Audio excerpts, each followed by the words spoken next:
Gerta po mbante në duar shallin e nënës. Atë shall të thjesht gri, që ajo e kishte hedhur në supe pothuajse për ditë. Era jashtë frynte butë, por brenda shtëpisë së heshtur ndjehej, sikur gjithçka ishte shuar bashkë me frymën e saj të fundit. Dhoma e ditës dukej bosh, aq bosh sa edhe zemra e saj. Pjata e çajit ende qëndronte në tavolinë, e paprekur, dhe Gerta nuk e dinte pse e mbante aty. Nuk e kishte pasur forcën ta hiqte. Dukej sikur po prekte diçka të shenjtë që tani i përkiste kujtimit. Në hyrje u dëgjuan hapa. Flamuri hyri me këpucët e baltosura, xhaketën e hedhur në njërin krah dhe shikimin e lodhur. Ai ishte vëllai i madh, i rritur me rezerva, i fortë, shpesh i ashpër, por asnjëherë aq i zhveshur emocionalisht sa më atë ditë. A është gati gjithçka për ceremoninë? Pyeti ai me zërin e trash, pa e ngritur kokën. Gerta u li shallin ngadalë në prehër. Po, është gati. Flamuri i hodhi sytë dhomës, ftohtë, sikur ishte bërë i huaj në shtëpinë ku kishte lindur. Ku është testamenti? E preu ai papritur. Ajo u ngrit në këmbë. Flamur, nuk është momenti tani. Nuk kemi varrosur ende nënën. Ai ngriti supet, pastaj qeshi me një ironi që e shpoi Gertën si thik. Kur është momenti i duhur? E di që ajo e ka lënë testamentin. Dua ta di çfarë ka shkruar. Gerta uli syt. E njihte nënën më shumë se kushdo. E njihte edhe Flamurin. E dinte çfarë do të ndodhte sapo ai të zbardhej dokumenti. Do ta shohim të dy bashk pas ceremonisë. Kështu do donte ajo. Flamuri ju afrua, shumë afër, aq afër sa ajo ndjeu frymën e tij të nxehtë. Gerta, mos ma bëj më të vështirë. Jepma dokumentin. Ajo u shtang. Të dy kishin shpirt nën. Të dy kishin rritur njëri tjetrin në një mënyrë të heshtur. Por në atë moment, mes tyre nuk kishte gjak, kishte vetëm hije. Nuk e kam. E ka noteri, i tha ajo me një të vërtet të zhveshur. Ai u tërhoq 2 hapa, pastaj u kthye nga dera. Në rregull, do ta shohim nesër, por mos haro, un jam djali i saj. Ti je vajza, dhe kjo shtëpi është e të dyve. Gerta nuk foli, ndjeu vetëm një lëkundje në stomak, një parandjenje që i trazoi çdo qeliz. Nesër do të ndryshonte gjithçka. 2.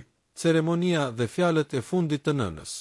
Në varreza ishte heshtje, përveç një të qare të lehtë që vinte nga një grua e moshuar pas tyre. Gerta ndjeu dorën e ftohtë të gurit të varrit që po ngrihej ngadalë. Flamuri qëndronte mëtej, me nofullën e shtrënguar, duke mbajtur lotët peng.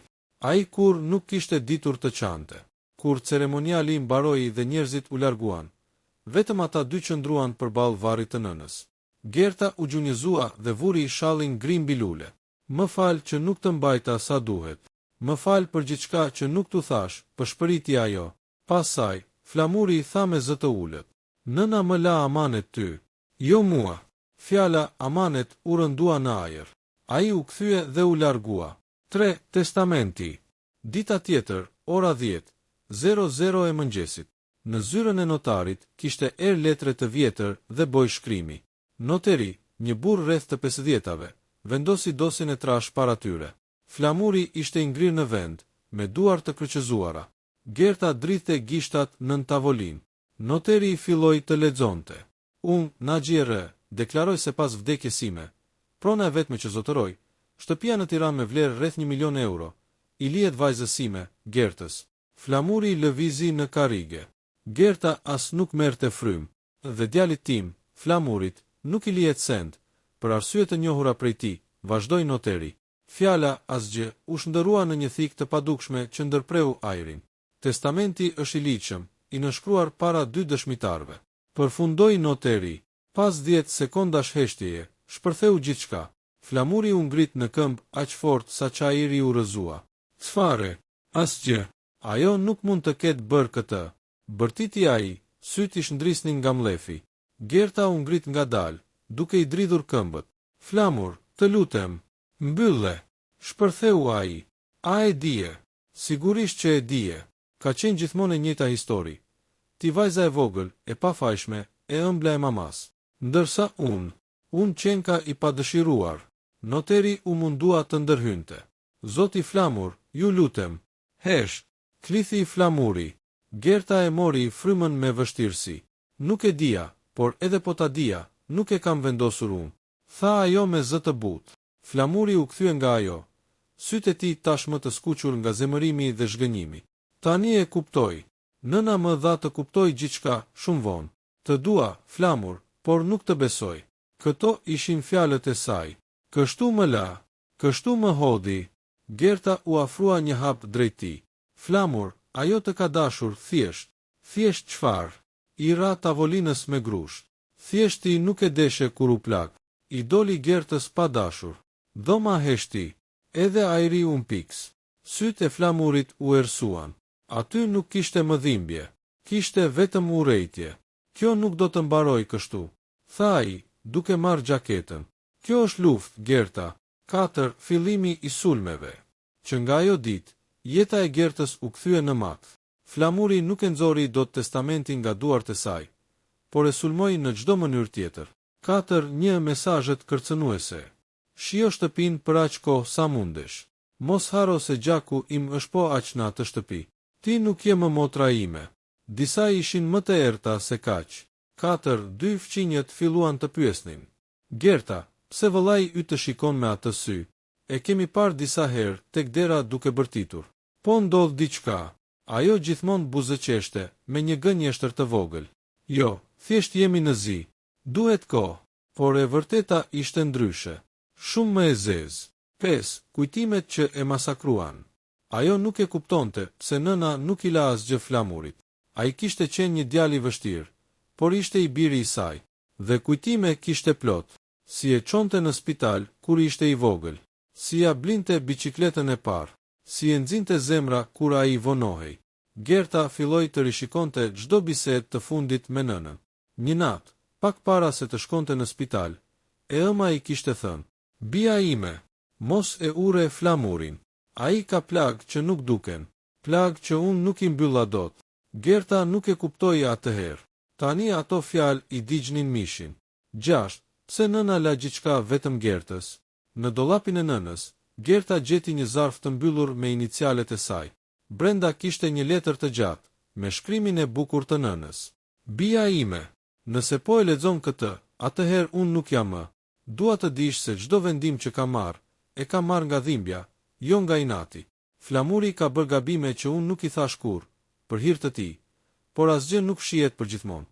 Kam vendosur të lëtyr shtëpinë, sepse ti ishe e vetmja që më qëndroje, e vetmja që më deshe pa kushte, dhe sepse dua që ti të kesh një shtëpi ku askush të mos të përzër. Flamuri ka borxhe që ai i di mirë, borxhe që mund të çojnë gjithçka në shkatërim. Unë nuk mund ta vendosja gjithçka në rrezik. Gerta ngriti kokën, zemra i rrite pa ritëm. Çfarë borxhesh? Çfarë kishte bërë Flamuri? Në fund të letrës shkruhej: "Mos ki frikë nga e vërteta. Falma nëse të lash barë. Ti je më e forta." Ajo e përqafoi letrën duke qarë. 7. Kërcënimi i parë i vërtet. Në mbrëmje, dikush trokiti fort në derë. Gerta u ngrit me një dridhje në trup. Kur hapi derën, Flamuri po qëndronte i mbështetur te muri. Fytyra e tij e zymt, e mbajtur me nerva të coptuara. "Më dhe letrën e nënës," tha ai, pa përshëndetje. Gerta u shtang në vend. "Ç'letër? E di që ajo ka lënë një letër. Ajo gjithmonë i linte gjërat kështu." "Ku është?" "Nuk ka asnjë letër për ty, Flamur." Ai u afrua me hapa të ngadalt, të frikshëm. "Do të ma japësh, ose do ta gjej vetë." Gerta u mblodh pas derës. "Largohu, të lutem. Kjo është shtëpia, po aq sa është e jotja." Bërtiti ai. "Nuk është kështu," pëshpëriti ajo. Ai e shtyu derën fort, por Gerta arriti ta mbyllte. Ai qëndroi pas saj dhe tha me zë të ulët, të akull: "Nëse nëna mendonte se mund të më linte jashtë, e kishte gabim. Dhe ti ke për ta kuptuar shumë shpejt." Pastaj u largua. Gerta ra në dysheme duke dridhur duart. Lufta sapo kishte filluar. Një ditët e para të kaosit. Gerta nuk flinte dot më. Netët e para pas shpërthimit të Flamurit, ajo rinte me dritat ndezur, e ulur në divanin e nënës, duke dëgjuar çdo zhurmë që vinte nga jashtë. Çdo hije dukej sikur ishte ai, çdo trokitje në mur, çdo makinë që ndalonte para portës, e bënte të ngrinte kokën me frikë. E kishte kuptuar një gjë. Flamuri nuk po fliste më si vëlla. Ai po fliste si armik. Të nesërmen, dikush kishte hedhur një letër në nder. Një letër e bardhë, e thjesht, me vetëm një fjali: Kjo shtëpi është e të dyve. Nxirre që është e imja, ose merri pasojat. Gerta u mbërthye pas murit. Ju qa zemra. Ai nuk po hiqte dorë. Ai nuk do të ndalonte derisa ta shkatëronte. 2 avokati dhe një vërtet që nuk e priste. Mëngjesin tjetër, ajo u detyrua të shkonte te një studio ligjore. Donte këshill, donte mbrojtje. Avokati, një burr rreth të 40-ave, hoqi syzet dhe e dëgjoi me kujdes. Zonja Gerta, nëse testamenti është i rregullt, flamuri nuk ka të drejtë ta kontestojë në teori. Po në praktik, pyeti ajo me zë të dridhur. Në praktik, ai mund të fusë në një betejë shumë të rëndë. Proces gjyqësor, akuza, presion, sulme. Mund të mundoj me vite. Gerta uli syt. Ai thot se ka të drejtë, se unë po i marr shtëpinë. Ai ka vetëm fajin e tij. Nëna juaj ka pasur të drejtë absolute të vendos kujt i lër pronën. Po a ka ndonjë arsye pse ajo e përjashtoi? Pyeti Gerta me një frikë që i gëryente shpirtin. Avokati ngriti vetullat. Kjo është pyetje që i përket historisë tuaj familjare. Ka diçka që nuk dim. Dhe aty, papritur, Gerta u kujtua për letrën e nënës. Ajo vendosi të mos ja tregonte avokatit. Jo ende. Ishte diçka shumë personale. Shumë e rëndë. Avokati vazhdoi. E vetmja mënyrë që flamuri të fitoj një pjesë, është të provoj se nëna juaj nuk ka qenë në gjendje mendore të nënshkruante testamentin. Ajo ka qenë plotësisht tek thjellët. U ngrit Gerta, e indinjuar. E di, por ai mund të provoj të sajojë ndryshe. Njerëzit e dëshpëruar bëjnë gjithçka. Gerta e kuptoi. Lufta ligjore sapo kishte filluar. 3. Zbulimi i parë për flamurin. Kur u kthye në shtëpi, ajo hapi dollapin e nënës. Atje ku kishte gjetur letrën e parë, kishte edhe një kuti të vogël druri. Një kuti që nuk e kishte vënë re më parë. E hapi. Brenda kishte një blok me shkrimet e nënës.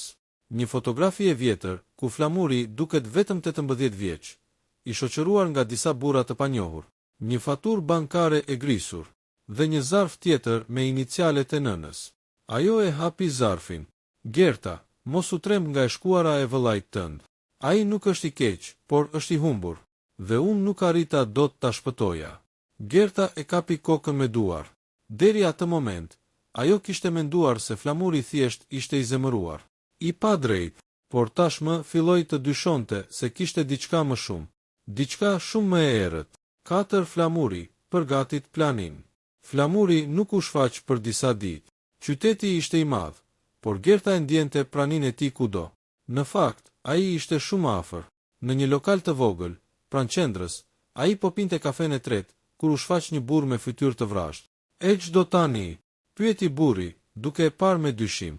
Dua ndihmë, tha flamuri, duke shtrënguar duart. Ndihmë? Për çfarë? Dua të marr shtëpinë që më takon. Ligjërisht. Jo, më duhet presion. Më duhet që ajo të dorëzohet. Burri e shikoi gjatë. Çfarë je duke bër, flamur? Këto punë i lam pas. Ti le. Unë si la shkur. Kam nevojë për ty. Burri ngriti gotën e rakis. Po loz me zjarr. Le të digjem. S'kam më çfarë të humbas. Tha flamuri. Aty filloi gjithçka. Një plan i ftohtë. Një plan hakmarrjeje. 5. Pushtimi i parë i shtëpisë. Një natë, rreth orës 23:45, Gerta dëgjoi një zhurmë poshtë. Zbriti me kujdes, e friksuar, me zemrën gati të shpërthente. Porta e oborrit ishte hapur. Ajo doli me hap të ngadalt. Nuk kishte askënd, por në mur, me bojë të zezë, ishte shkruar: EKRHDTAG trashëgimia. Ajo u shtang, u kthye me vrap brenda dhe telefonoi policin. 2 policë erdhën shpejt, e morën deklaratën, pan murin, e shënuan si kanosje. Kush mendoni se e ka bërë? Pyeti njëri prej tyre. Gerta uli kokën. Vëllai im. Polici shkroi diçka në blok. Zonja Gerta, keni prova? Jo, por e di. E kuptoj, por pa prova, nuk mund ta thrasim. Pastaj polici e pa drejtë në sy. Bëni kujdes. Njerëzit që ndihen të lënë jashtë pas vdekjes së prindit, bëhen shumë të paparashikueshëm. Fjalët i ngrin zemrën. 6. E kaluara që dolu në dritë. Gerta nuk dinte më çfarë të bënte. Ka përceu frikën dhe shkoi të takonte një kushërir të nënës, të moshuarën Elmaze. Ajo, sapo e pa, i tha, Erdhe për flamurin, apo jo? Gerta ngriti syt e habitur. Ti e dije. Elmaze uli filxhanin dhe ngriti supet. Të gjithë e dinim, por nëna jote donte ta mbronte. Për shumë vite, të dinim çfarë, tez. E moshuara afroi zërin, sikur dikush do t'i dëgjonte. Flamuri ka bërë gabime të mëdha. Kur ishte djalë, ai u lidh me njerëz shumë të rrezikshëm, një grup që merrej me gjëra të paligjshme. Naxhia bëri gjithçka që ta nxirrte. Paguante borxhet e tij. Deri në momentin që ai vrau. Gerta ngriti dorën, e tronditur. Mjaf, ju lutem mos vazhdo. Tezja uli kokën. Ai vrau një shans, Gerta. Vrau të ardhmen e vet. Dhe Naxhia nuk deshi që ai ta rëmbente edhe të nden. Gerta u mbështet në karrige. Po i merrej fryma. Kjo nuk mund të jetë e vërtet. Flamuri nuk është i keq, por flamuri është i humbur. Ka qenë gjithmonë i humbur. 7. Përballja më e errët mes tyre. Të nesërmen në darkë, kur Gerta po mbyllte dritaret e katit të sipëm, flamuri hyri në obor. U shpërtheu dera si të mos kishte më kufi ligjor midis tyre. Dalla! Bërtiti ai nga poshtë. Gerta u ngrit ngadalë. Ai ishte i dehur.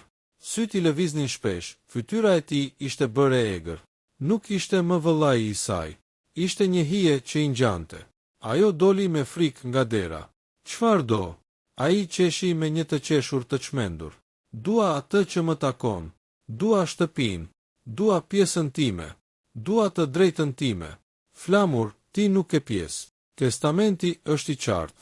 Testamenti është i manipuluar. Klithi ai. Nuk është. Nëna e nënshkroi e kthjellët. Gënjen, ti e ke shtyr. Ti je futur në mendje. Gerta u afrua një hap. Flamur, mjaft. Të dua si vëlla, por kjo që po bën është çmenduri. Nëna të la jashtë sepse. Pëse, ja mori ai fjalën. Thuaje çka thën ajo. Gerta u dridh. Sepse ti ke borxhe që ajo nuk i përballoi dot më. Ai u afrua. E kapi për krahu. Kush të tha ty? Askush. E pash në letrat e saj. Ajo nuk të përjashtoi nga zemra, por nga shtëpia, po. Ai u shtym mbrapa si i goditur. Ajo më tradhtoi, dhe tani ti po më varros edhe ti. Gerta ndjeu lot në sy. Jo, Flamur, po të them të vërtetën. Thehu, ndreqi gabimet. Unë jam motra jote. Ai qeshi. Nuk ke më motër. Nuk ke më vëlla. Tani ke armik. Ai u kthye dhe u largua në errësirë. Gerta ra në tokë dhe qau deri në mëngjes. 8. Faturat e së shkuars. 2 ditë më vonë, dikush trokiti në derë. Ishin 2 burra të mëdhenj, të veshur me të zeza. Zoni Gerta, jemi këtu për Flamurin. Ai nuk jeton këtu më. E dim, por Flamuri ka përdorur adresën tuaj. Ka borxhe të prapambetura. Janë disa mijëra euro. Nëna juaj i ka paguar një pjesë, por tani jeni ju trashëgimtarja. Gerta ngriti syt e tronditur. E çfarë? Ju keni trashëguar pasurin, por edhe borxhet familjare. Ajo ra në karrige. Pra kjo ishte arsyeja. Nëna kishte dashur ta mbronte nga falimentimi. Keqardhje, faj, mbrojtje. Por në fund të fundit, ajo e kishte lënë Gertën vetëm me gjithë barën. 9. Fundi i pjesës 2 orët para stuhisë. Gerta rinte në krevat, e mbështjell me shallin e nënës dhe shikonte tavanin. Ishte vetëm fillimi. Flamuri nuk po ndalej. Borxhet e tij po trokisnin te dera e saj.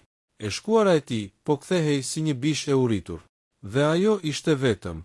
E vetme kundër një vëllai që po e humbiste. E vetme kundër një bote që po shembej me të shpejt. Në cep të dhomës, telefoni u ndez. Një mesazh i ri nga numër i panjohur. Nesër do të marrësh surprizën e parë. Mos e mbyll derën. Gerta ndjeu tronditje. Nesër.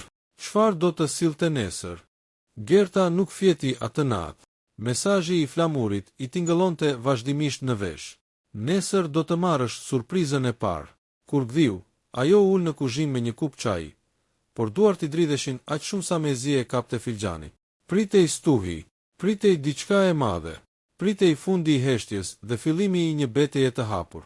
Rreth orës 9:10 trokiti dera. Një trokitje e rëndë, e fortë, që dukej se po e përshkonte gjithë shtëpinë. Gerta ngriti kokën ngadalë. Kush është? Bërtiti ajo. Zëri që u kthye pas ishte i rënd, i njohur dhe i frikshëm. Hap derën. Është koha për të folur. Ishte Flamuri. Gerta preku dorezën e derës dhe pothuaj bërtiti nga frika. Por nuk kishte rrugë tjetër. E hapi derën ngadalë. Flamuri ishte i ftohtë, i krehur, i veshur bukur. Ishte versioni i tij i maskuar, ai që shfaqej kur kishte bërë ndonjë plan të madh. "Çfarë do?" pyeti ajo. Ai hyri brenda pa leje. "Sot do të firmosësh diçka." "S'firmos asgjë, Flamur." Ai vuri buzën në gaz. "E di. Ndaj kam sjell dik që do të bindi." Hapi telefonin dhe vendosi me videot drejt fytyrës së Gertës. Ishte videoja e nënës. Një video e bërë 2 vite më parë. Nën Naxhia, e lodhur, e dobët, në një dhomë spitali. Ajo fliste.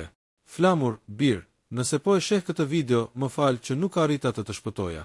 Më fal që të lash vetëm me gabimet e tua. Por shtëpia duhet të jetë e Gertës. Ajo është e vetmja që mund ta mbaj lart familjen tonë. Ti ke rrugën tënde." Gerta ngriti duart drejt gojës. Ajo nuk e kishte parë kur këtë video. Flamuri vuri pauzë. "E di që të thash.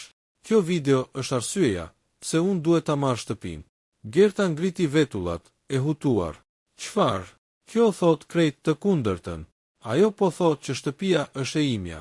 Flamuri u qeshi cinikisht. "Po, e vërteta është kjo video është arsyeja pse unë e urrej atë." "Pse e urrej ty?" "Se dua të zhduk prej këtu. Ajo më sakrifikoi, më hodhi, më la jashtë dhe më dha ty çdo gjë." "Flamur, ajo të deshi. Ajo u lodh duke të ngritur. Ajo më la të bie. Dhe ti, po i merr frytet e punës së saj." Ai nxori një kontratë. "Firmose. Jep ma gjysmën e shtëpisë." "Kur? Do pendohesh shumë shpejt." Ai u largua, duke e shtyr derën me forcë pas vetes. Gerta e kuptoi. Nuk ishte më konflikt familjar. Ishte luftë. 2. Surpriza e dytë, mësuesja e së shkuars. Pas 2 orësh, telefoni ju ndez. Një numër i panjohur. "Zonja Gerta, jam Esma, mësuesja e Flamurit nga shkolla e mesme. Dua të flas me ju." Gerta mbeti pa frym. "Pse tani? Pse pas kaq vitesh?" U takuan në një lokal të qetë. Esma e shikoi drejte në sy. "Flamuri është në rrezik të madh dhe po të merr edhe ty me vete." "E di," tha Gerta me zë të ulët. "Jo, nuk e di." Esma nxori një fotografi të vjetër. Aty ishte Flamuri 17 vjeç dhe pas tij, një burr shumë i rrezikshëm, i njohur në qytet si Daja i Lagjës. "Ky njeri," tha Esma, "e përdori Flamurin për shumë gjëra të pista. Nëna juaj e shpëtoi disa herë, por pas vdekjes së saj, ai është rikthyer. Dhe tani po e përdor Flamurin për të hyrë në shtëpinë tuaj." Gerta u ngrit në këmbë. "Pra kjo është arsyeja. Flamuri nuk po lufton për shtëpinë, por për të shlyer borxhet e tij ndaj këtij njeriu." "Saktësisht." Gerta vendosi kokën ndërduar. "Çfarë duhet të bëj?" "Të mos lëshoj, të mos dorëzohesh, të mbrosh atë shtëpi, sepse po e mbron edhe jetën e vëllait tënd." Gerta ngriti syt. "Jetën e tij?" "Po, Gerta. Ai nuk është armiku yt. Ai është një djalë i humbur, në duart e dikujt që e shkatërroi që kur ishte fëmijë." 3. Daja i Lagjës, hija e së keqes. Mbrëmjen e asaj dite, Flamuri trokiti sërish, por këtë herë nuk ishte vetëm. Pas tij ishte një burr i madh, flok gri, sy të zinj si qymyr dhe buzëqeshje e ftohtë. Ai e pa Gertën për disa sekonda, sikur e po e mat çdo grim të shpirtit të saj. "Kjo është ajo?" pyeti ai Flamurin. "Po, motra ime." Ai shtriu dorën. "Kënaqësi të njihemi. Jam mik i familjes." Gerta nuk ia dha dorën. Burrit ju shua buzëqeshja. "Ndoshta do ja japësh kur të jemi bashkëpronar të shtëpisë." Gerta eci një hap prapa. "Kjo shtëpi nuk ju përket." "Oh, por është çështje kohe. Flamuri më ka borxh, dhe kur një njeri më ka borxh, ai bën gjithçka për ta shlyer." Flamuri uli kokën si fëmijë i turpëruar.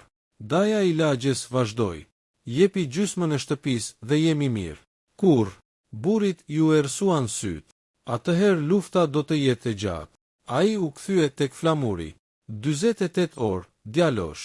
Pas 48 orësh, do të filloj të marr vetë gjithçka që më takon." Gerta vuri kujen në gojë.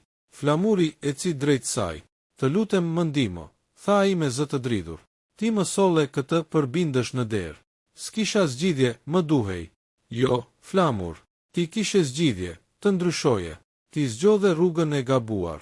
Ai qau. Ndoshta, por tani mund të më shpëtosh. Gerta i mbylli derën në fytyrë. 4. 48 orët e ferit. Në ato 48 orë, Gerta nuk hante, nuk flinte, nuk mendonte dot tjetër gjë. Ajo e dinte që duhej të vepronte. Ose do humte shtëpinë, ose do humte vëllain, ose të dy. Në mesnat, ajo hapi sërish kutinë e nënës dhe gjeti diçka që nuk e kishte vënë re. Një zarf të trash me shkrimin e nënës. Për Gertën, vetëm në rast rreziku. Me duar që i dridheshin, ajo e hapi. Brenda kishte një kopje të testamentit të vjetër, ku shtëpia i lihej të dy fëmijëve, një letër e nënës dhe një fotografi që tronditi gjithçka. Fotografia tregonte Flamurin dhe nënën në derën e një burri, të njëjtin burr, Dajën e lagjes. Letra e nënës fillonte me: Gerta, nëse ky zarf po hapet, atëherë Flamuri është kthyer në gabimet e vjetra. Të lutem mos e dëno. Ai është viktim, jo armik. Gerta u shua. Nëna e saj e kishte ditur gjithçka. Ajo e kishte mbajtur sekret për vite me radhë. Në fund të letrës shkruante: Ruaje vëllain tënd, sepse ai nuk di të ruaj veten. 5. Vendimi i madh. Gerta vendosi, do ta shpëtonte Flamurin, por jo duke dorëzuar shtëpinë. Ajo shkoi te avokati me dokumentet e nënës. Avokati u ngrit në këmbë. Faleminderit, Gerta. Ky testamenti vjetër provon që nëna e ka ndryshuar me vetëdije testamentin final. Flamuri nuk ka asnjë të drejtë. Asnjë. Gerta mori frymëlehtë. Avokati i tha: Ne do të bëjmë një kërkesë në polici për kanosje, dhe për presion, dhe për zhvatje. Ai burr, Daja i lagjes, ka dosje të vjetra. Ky është momenti ta rrëzojmë. Gerta kishte vetëm një kërkesë. Mos arrestoni Flamurin. Ai është viktim. Arrestoni tjetrin. Avokati u prek. Do bëjmë më të mirën. 6. Përballja finale, nata e rufes. Atë mbrëmje, Gerta mori guximin dhe shkoi te magazina ku Flamuri dhe burri i madh takoheshin zakonisht. Ishte një ndërtesë e braktisur, e lagur nga shiu. Flamuri ishte ulur në një stol, me syt bosh. Pse erdhe? Pyeti ai i lodhur. Ajo u afrua. Flamur do të shpëtoj, por jo duke të dhënë shtëpinë. Atëherë je armikja ime. Jo, unë jam e vetmja që të kam mbetur. Ai uli kokën dhe qau. Nuk dua të jetoj kështu më, por nuk mund të dal. Ai s'më lë. Po del sot, Flamur. Sot mbaron gjithçka. Ai ngriti kokën i friksuar. Jo, ai është këtu. Daja i lagjes doli nga errësira, si hijen e vet. E prisja këtë moment. Në emër të kush? Tha Gerta. Në emër të borxhit. Flamuri më takon mua.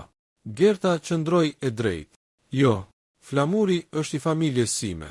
Dhe ti ke mbaruar. Dera ra me forcë. Policia hyri brenda. Daja i lagjes u ngrit për të ikur, por dy policë e rrëzuan. Flamur Hoxha, pyeti polici. Po, tha ai me zë të dridhur. Je thirrur si dëshmitar. Nuk je arrestuar, por duhet të na ndihmosh të zbërthejmë grupin e tij. Gerta i vuri dorën në shpatull. Je i lirë, Flamur. Unë nuk e meritoj këtë. Meriton një shans të dytë.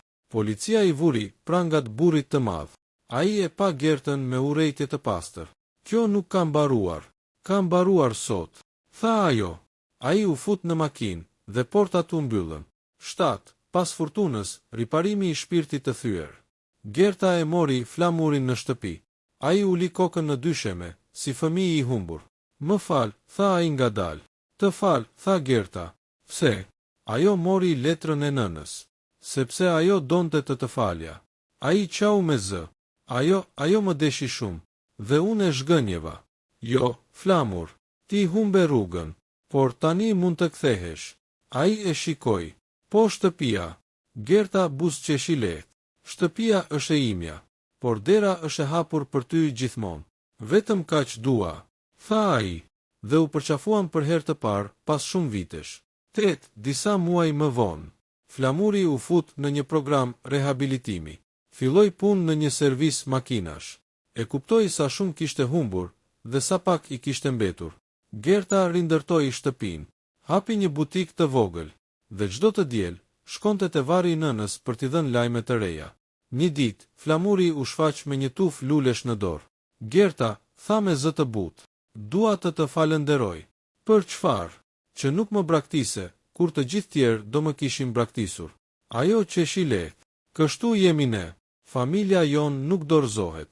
Ai ngriti supet: "Ndoshta një ditë edhe unë do kem shtëpinë time."